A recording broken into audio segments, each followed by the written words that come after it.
Toyota Yaris है 2005-6 model है। Customer का कंप्लेंट है कि गाड़ी बंद हो रहा है, और जब मैंने गाड़ी को डायग्नोज किया रास्ते में गाड़ी बंद हो रहा है, तो इसमें इसका कोड आ रहा था इंजन कूलेंट टेम्परेचर सेंसर का P0117 engine coolant temperature sensor का कोड आ रहा था।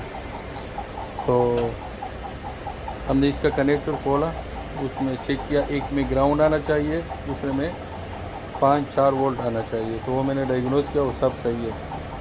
तो अभी कनेक्टर हमने ओपन किया है, अभी लाइव डाटा में चेक करते हैं।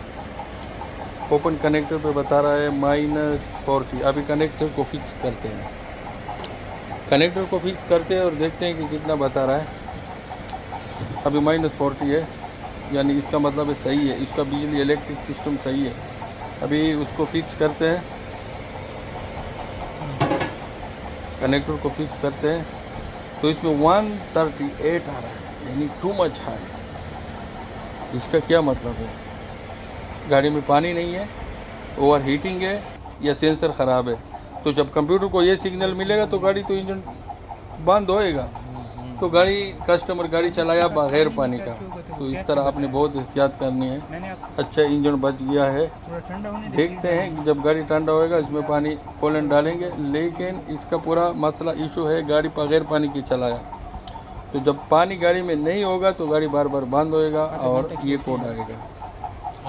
तो कितना गर्म हो रहा है? 130 है।